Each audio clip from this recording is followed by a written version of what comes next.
एक बार महर्षि नारद ज्ञान का प्रचार करते हुए किसी सघन वन में जा पहुंचे। वहां उन्होंने एक बहुत बड़ा घनी छाया वाला सेमल का पेड़ देखा और उसकी छाया में विश्राम करने के लिए रुक गए। नारद जी को उसकी शीतल छाया में आराम करके बड़ा ही आनंद हुआ। वे उसके वैभव की भूरी भूरी प्रशंसा करने लगे।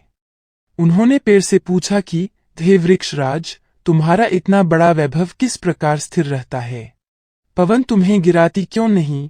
असेमल के पेड़ ने हंसते हुए नारद मुनि के सवाल का जवाब दिया कि भगवन, बेचारे पवन की कोई सामर्थ्य नहीं है कि वह मेरा बाल भी बांका कर सके।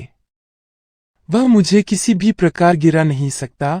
पेड़ का जवाब सुनकर नारद जी को लगा कि सेमल का पेड़ अभिमान के नशे में ऐसा बोल रहा है।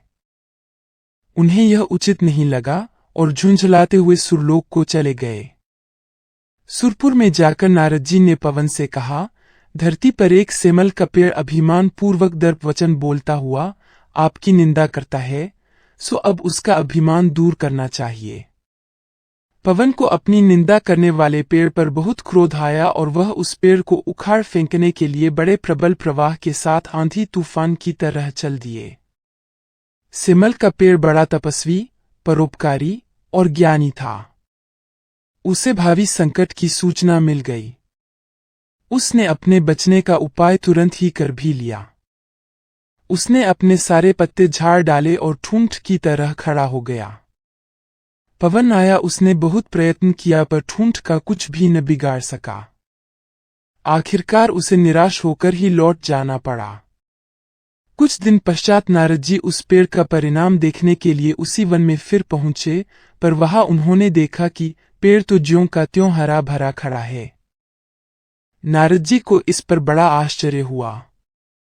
उन्होंने सेमल से पूछा, अब पवन ने सारी शक्ति के साथ तुम्हें उखाड़ने की चेष्टा की थी, पर तुम तो अभी तक ज्यों के त्यों खड़े हुए हो, इसका क्या रहस्य है? असेमल ने नारद जी को प्रणाम किया और विनम्रतापूर्वक निवेदन किया, हे ऋषिराज, मेरे पास इतना वैभव है, पर मैं इसके मोह में बंधा हुआ नहीं हूं। संसार की सेवा के लिए इतने पत्तों को धारण किए हुए हूं, परंतु जब जरूरत समझता हूं इस सारे वैभव को बिना किसी हिचकिचाहट के त्याग देता हूं और ठूंठ बन जाता हूं। मुझे वैभव का गर्व नहीं था, बल्कि अपने ठूंठ होने का अभिमान था। इसीलिए मैंने पवन की अपेक्षा अपनी सामर्थ्य को अधिक बताया था। आप देख रहे हैं कि उसी निर्लिप्त कर्मयोग के कारण मैं पवन की प्रचंड टक्कर सहता हुआ भी यथावत खड़ा हुआ हूं। अब नारद जी समझ गए थे कि संसार में वैभव रखना, धनवान होना कोई बुरी बात नहीं है। इससे तो बहुत से शुभ कार्य हो सकते हैं। बुराई तो धन के अभिमान में डूब जाने और उससे मोह करने में है। यदि कोई व्यक्ति धनी होते हुए भी मन से पवित्र रहे, तो वह एक प्रकार का साधु ही है। ऐसे जल में कमल की तरह निर्लिप्त रहने वाले कर्मयोगी साधु के लिए घर ही तपोभूमि है। जय श्री कृष्ण।